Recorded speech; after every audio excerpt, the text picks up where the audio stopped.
Baik, assalamualaikum warahmatullahi wabarakatuh. Berjumpa lagi dengan saya Warsudi, Eskom Mkom dalam mata kuliah Business System pertemuan kedua di kampus ASM Insunindo. Nah, pada hari ini Sabtu tanggal 18 November 2023. Adapun materi yang akan saya bawakan hari ini adalah bisnis dan dunia maya. Ini pokok bahasan yang pertama itu adalah landasan dasar bisnis. Kemudian yang kedua ada ekonomi digital dunia maya. Yang ketiga ada karakteristik. Yang keempat ada evaluasi marketplace. Kemudian sebagai landasan buku kita yaitu saya ambil dari konsep dan strategi bisnis. Ini referensi bukunya.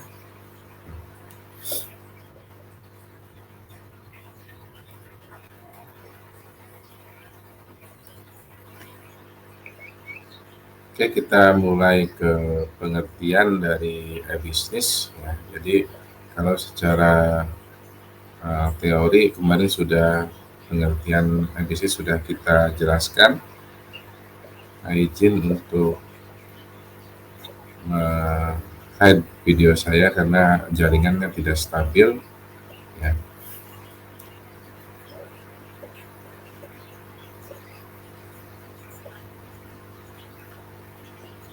Nah, tadi dikatakan tentang bisnis dan dunia maya.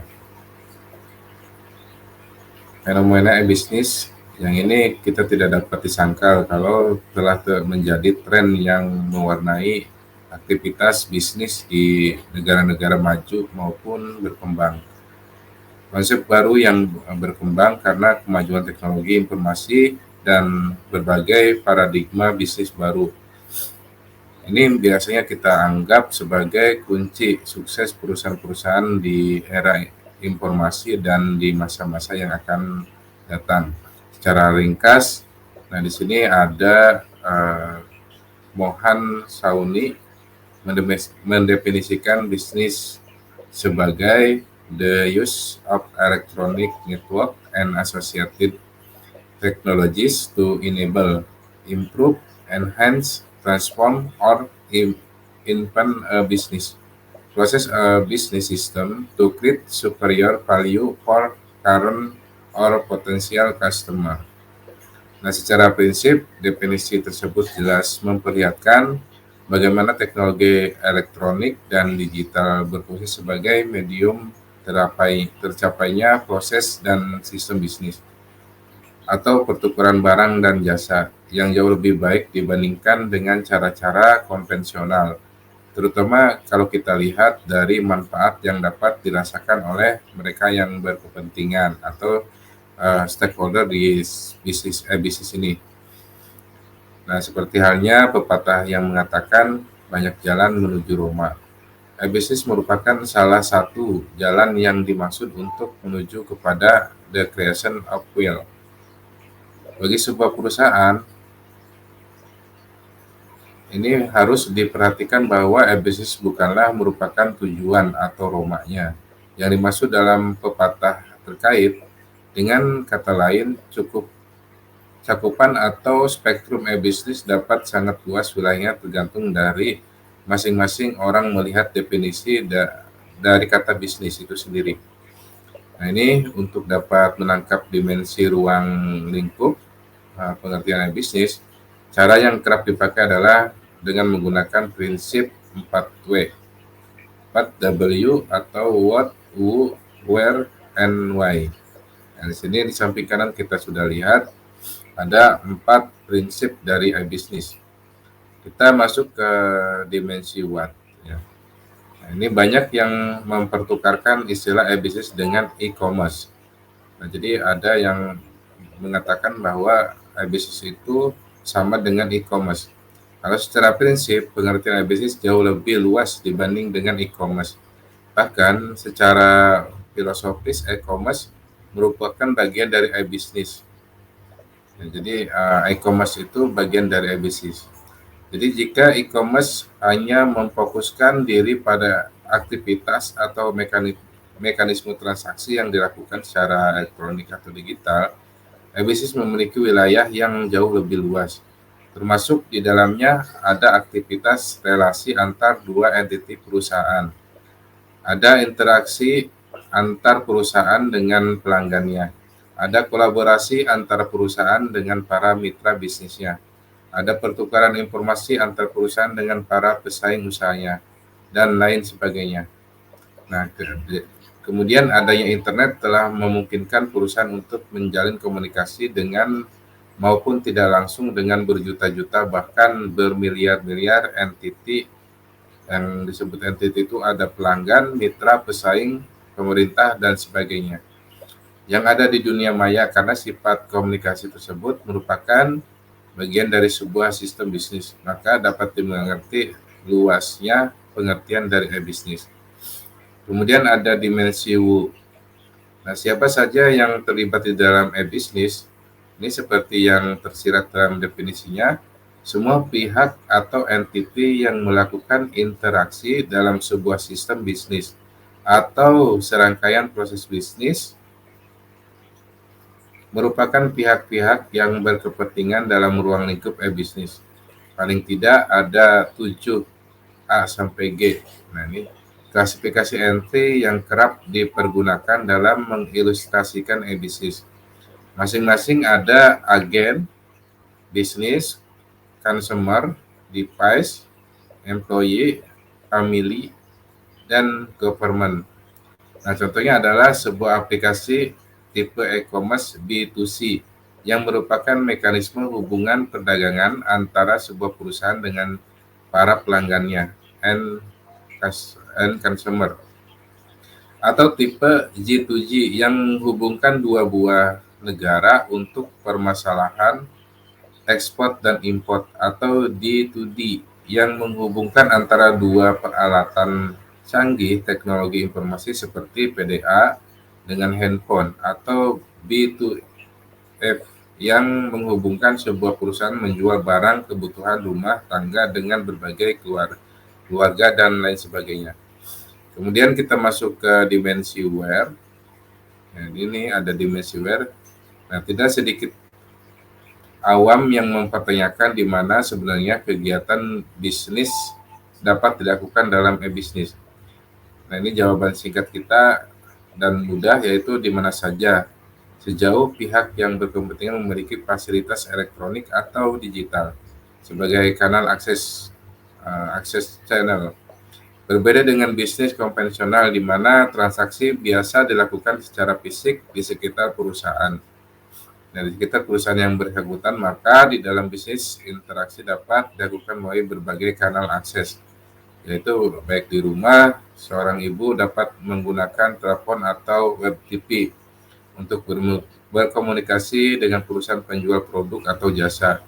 Di kantor, yaitu contohnya seorang karyawan dapat menggunakan perlengkapan komputer, misalkan perlengkapan fax, kemudian komputer, dan lain-lain. Kemudian pada saat di mobil, ini seorang mahasiswa dapat menggunakan handphone atau tablet PDA. Kemudian di lokasi keramaian seperti mal, toko-toko, atau pasar, masyarakat dapat memanfaatkan ATM. Ada internet, ada kios-kios telekomunikasi atau wartel lainnya. Kemudian dapat melakukan hal yang sama. Dengan kata lain, istilah di mana saja itu melakukan hubungannya dengan siapa saja. Bukanlah sekedar semboyan yang muluk, tetapi telah menjadi kenyataan di dalam implementasi e-bisnis. Kemudian yang keempat, ada dimensi Y.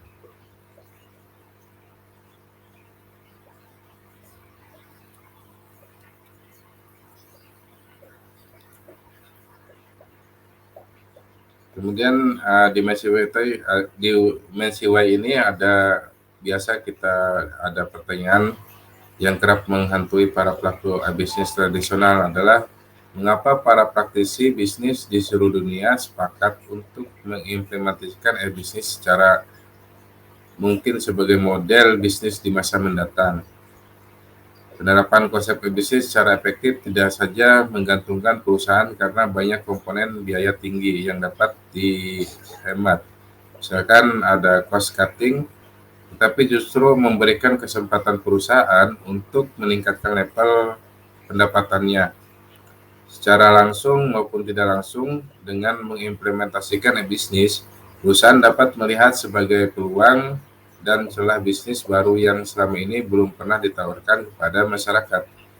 Nah, di samping itu, terbukti telah banyak perusahaan yang melakukan informasi bisnis atau perubahan bisnis setelah melihat dasarnya peluang bisnis baru di dalam penerapan konsep e-bisnis.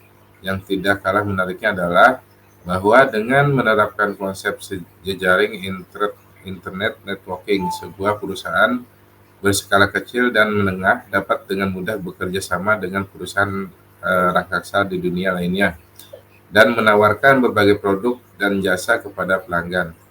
Dan tidak jarang terdapat sebuah perusahaan berskala kecil dilihat dari jumlah karyawannya yang mendapatkan yang dapat melebihi perusahaan menengah maupun besar karena strategi efektif mereka dalam mencapai bisnis.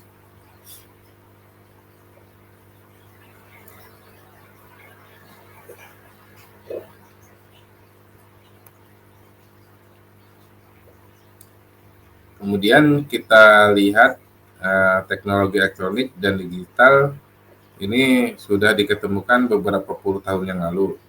Mengapa baru sekarang gitu ya yang banyak boomingnya? Jawabannya ini di bawah dunia ini ya. Karena semenjak tahun 1990-an teknologi internet berkembang dengan pesatnya. Nah, ini semua sudah saling terhubung di semua internet. Ini adalah gambaran dari Peter Pincher et al. 2000. Nah, ini secara tidak terduga jaringan internet yang tadinya hanya diperuntukkan bagi lembaga-lembaga penelitian semacam perguruan tinggi, ternyata berkembang dan meluas penggunanya di kalangan bisnis dan masyarakat. Nah, akibatnya terhubungkannya beratus-ratus juta manusia dan terus bertambah ke dalam sebuah arena jaringan yang sering dinamakan sebagai dunia maya atau virtual world.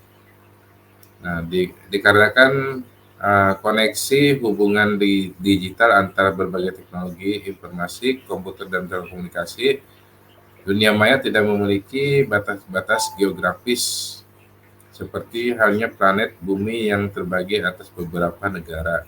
Jadi tidak ada batas dari geografisnya, semua bisa terhubung antar negara, antar pulau. Kemudian kita masuk ke ekonomi digital dunia maya. Ini the old economy with the new technology. Nah, ini ada versus ekonomi yang lama, kemudian ekonomi yang menggunakan ekonomi digital.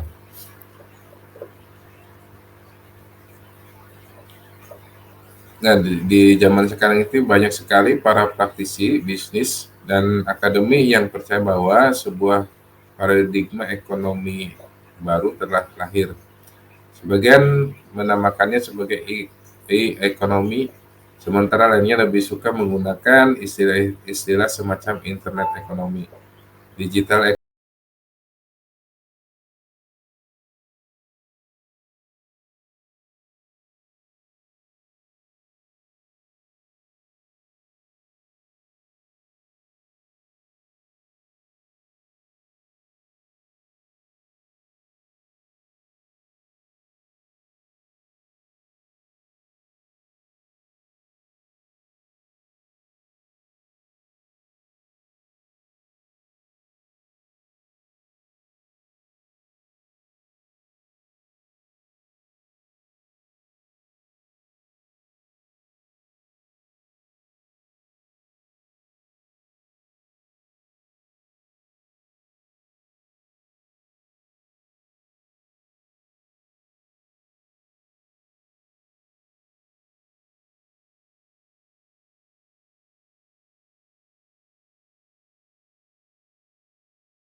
Proses penduplikasiannya pun tidak memerlukan sumber daya yang mahal.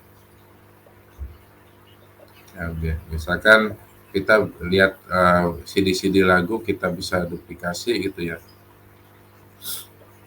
Kemudian semakin banyak sebuah entity digital diduplikasikan, akan semakin kecil biaya variabel per kepingnya. Nah, ini sehingga hampir mendekati nol. Dengan kata lain, sumber daya digital akan menjadi sedemikian murah harganya, sehingga pada suatu saat nanti akan menjadi public good. Kemudian yang ketiga, karakteristik yang ketiga ada mudah dilakukan proses restrukturisasi bit. Artinya, jika di dalam dunia nyata proses penciptaan produk ini atau proses produk jadi ini atau bahkan bahan baku dari bahan mentah memerlukan serangkaian aktivitas operasional yang memakan banyak biaya dan waktu. Kebanyakan proses penciptaan entity digital adalah dengan hanya melakukan proses restrukturisasi sinyal-sinyal atau bit digital saja.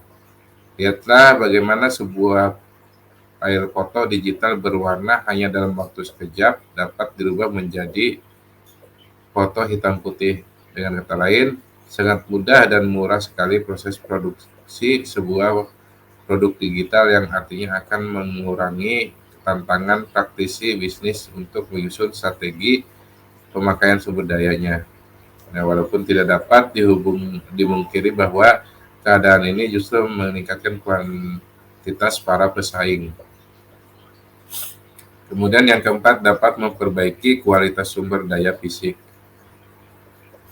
Terbukti dengan banyaknya sumber daya analog yang dirubah ke dalam sinyal digital agar dapat diperbaiki kualitas seperti pita rekaman audio. Kemudian ada sinyal telepon konvensional, citra image, dan 2 dimensi, dan lain sebagainya.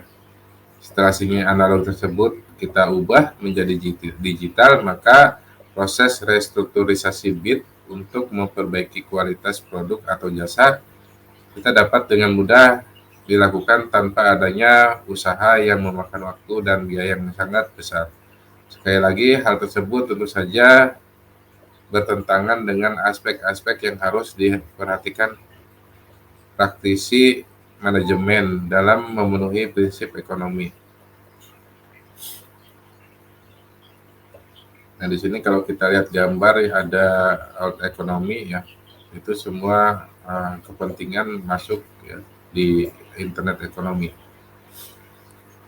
Nah, ini akibat keempat ciri khusus dari benda digital tadi, maka terciptalah suatu hukum, yaitu hukum baru yang dinamakan sebagai ekonomi digital. Dan ekonomi berkembang menjadi internet ekonomi jika prinsip-prinsip tersebut di atas dimanfaatkan oleh para user atau komunitas untuk melakukan aktivitas perdagangan di dunia maya maupun di melalui internet. Nah, satu hal yang patut untuk diperhatikan bahwa internet ekonomi ini tidak hanya saja akan berpengaruh terhadap cara berbisnis di dunia maya, tetapi berbagai aspek kehidupan manusia lainnya seperti masalah politik, sosial, budaya, dan lain-lain. Proses pendigitalisasian benda-benda fisik pun tidak berhenti sampai di sini saja, tetapi masih terus berkembang melakukan riset-riset di dunia yang berusaha untuk menambah daftar investasi sumber daya fisik dan abstrak yang dapat diubah menjadi sinyal-sinyal bit, termasuk di dalamnya DNA makhluk hidup dan sel-sel pada sebuah tubuh manusia. Kemudian kita masuk ke slide terakhir, ada evolusi e-commerce atau evolusi marketplace.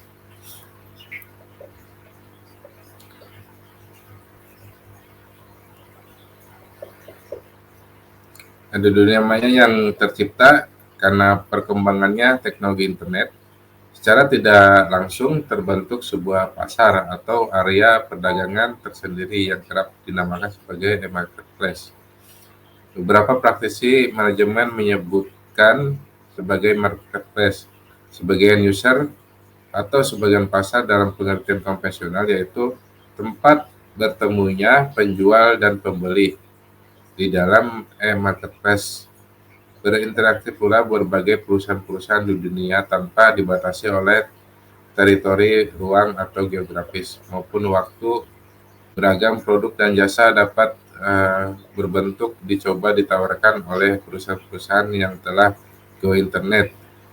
Ini bukan dalam berbagai domain industri, sehingga menghasilkan suatu nilai dan volume perdagangan yang tidak kalah besar dari pasar konvensional. Kemudian ada 4 tahapan evolusi dari Warren the Races. Nah, ini yang pertama commodity exchange, yang kedua ada value added service, kemudian ada knowledge network, kemudian ada value trust network.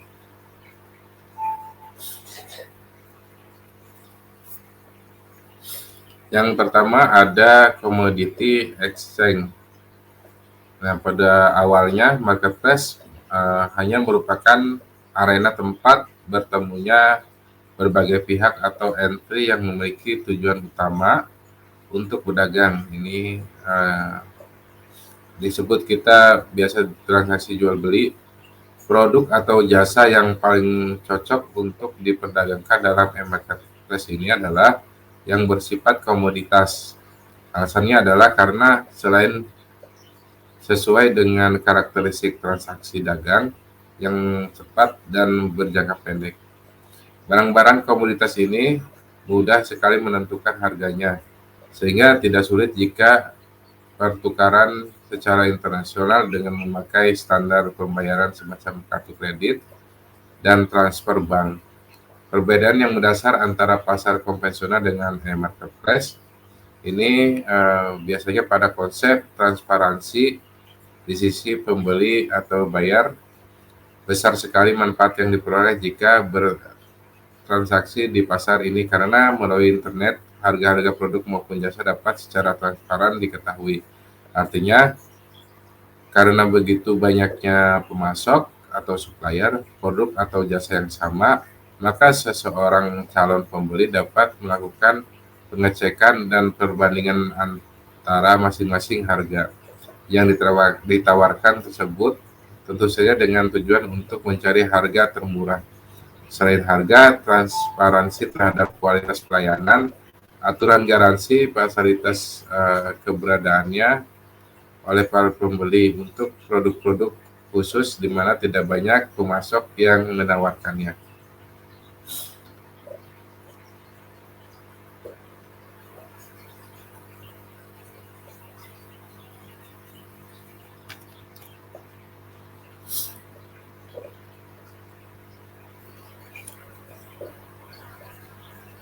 Nah, di sini ada value proposition.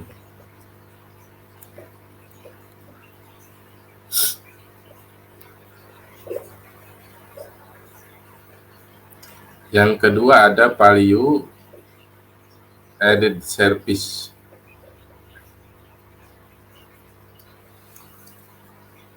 Nah, ini perkembangan berikutnya dari e-marketplace akan menuju kepada terbentuknya sebuah arena di mana terciptanya sebuah bentuk penawaran. Nah, ini biasanya penawaran-penawaran baru terhadap sebuah metode jual beli yang belum atau sulit terjadi di pasar konvensional. Kemudian filosofi utama yang mendasari jenis pedagang ini, suatu pandangan yang mengatakan bahwa setiap konsumen atau calon pembeli adalah unik, sehingga mereka sebenarnya mengharapkan untuk memperoleh atau dapat membeli produk atau jasa yang khusus sesuai dengan kebutuhan atau kesukaan masing-masing individu. Dengan kata lain, perusahaan harus mampu menghasilkan dan menawarkan produk atau jasa yang dapat ditambal sulam sesuai dengan keinginan unik pelanggan. Selain variasi produk yang dapat disesuaikan, harga, cara pengiriman, lama garansi, jenis asuransi, dan hal-hal yang dapat dipilih sesuai sesuka hati konsumen di marketplace.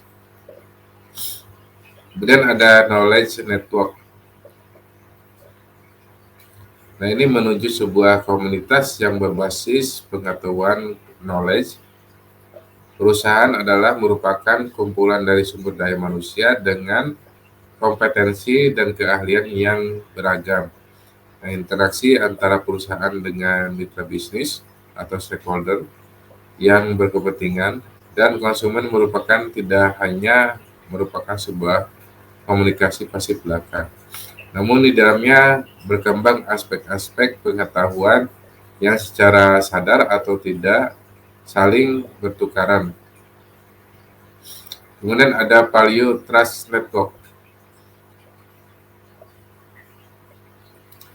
Akhirnya ini marketplace ini akan berkembang ke sebuah jejaring yang merupakan pusat bertemunya berbagai individu, komunitas, terus institusi, perusahaan bisnis, pemerintah, negara, dan entiti-entiti lainnya. Karena ini merupakan bagian dari yang tak terpisahkan dari kehidupan manusia. Ini berbagai interaksi yang tidak efisien dan efektif lagi dilakukan di pasar konvensional akan segera beralih ke e-marketplace. Komunitas manusia akan berbentuk di dunia maya berdasarkan kepentingannya masing-masing. Ini akan terbentuk suatu work group ya. Tentu saja interaksi tersebut dapat terwujud jika jejaring e-marketplace yang ada dapat dipercaya. Berbagai masyarakat yang harus dipenuhi oleh marketplace untuk menuju kepada lingkungan tersebut, diantaranya faktor keamanan yang bertransaksi, jaminan privasi dan komunikasi, adanya standar pertukaran informasi antara instruksi dan institusi yang disepakati, dan berlakunya hukum dunia yang efektif.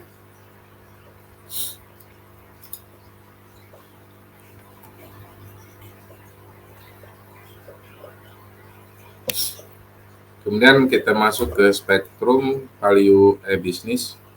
Nah, kerap kita jumpai dalam berbagai kesempatan ini para praktisi bisnis maupun teknologi informasi yang keliru mempergunakan istilah e-commerce dan e-business. Nah, ini dalam presentasinya, hal ini dinilai wajar karena selain itu disebabkan oleh banyaknya teori yang berkembang, atau hubungan dengan kedua fenomena tersebut di atas. Namun demikian, hampir semua praktisi dan ahli bisnis maupun teknologi informasi sepakat pada konsep yang mengatakan bahwa domain e-bisnis jauh lebih luas dibanding dengan e-commerce. Nah, kalau kita lihat diagram ini lebih dapat memperlihatkan hubungan antara kedua hal tersebut. Jika domain e-tailing lebih berisikan mekanisme perdagangan antara perusahaan dengan konsumen langsungnya, atau e-commerce ya, atau lebih dikenal dengan relasi bisnis B2C, business to consumer. Maka e-commerce memiliki domain yang lebih luas karena terkadang di dalamnya relasi bisnis antar dua atau lebih perusahaan, atau yang lebih dikenal dengan B2B, business to business. Nah, ini yang terlihat dalam konteks ini adalah suatu pengertian bahwa mekanisme e-commerce lebih terfokus pada efektivitas transaksi elektronik antara dua atau lebih entitas bisnis. Sementara e-bisnis memiliki ruang lingkup yang jauh lebih luas yang berkaitan secara langsung maupun tidak langsung dengan berbagai proses pertukaran barang atau jasa. Nah, dengan kata lain, seluruh rangkaian proses yang kerap dijumpai dalam aktivitas bisnis masuk ke dalam domain definisi e-bisnis, seperti yang kerap dijumpai dalam berbagai aplikasi sistem informasi semacam supply chain atau SCM, Demand Chain Management DCM, Customer Relationship Management CRM, Enterprise Research Planning ERP, dan lain sebagainya. Nah, mungkin untuk kuliah pada siang ini cukup sekian. Silakan jika ada pertanyaan dan masukan boleh dimasukkan ke kolom komentar, kita ketik saja. Untuk mahasiswa SMI Sulindo silakan ketik NIM dan namanya di kolom komentar. Terima kasih. Saya akhiri, wabillahi taufiq walhidayah. Wassalamualaikum warahmatullahi wabarakatuh.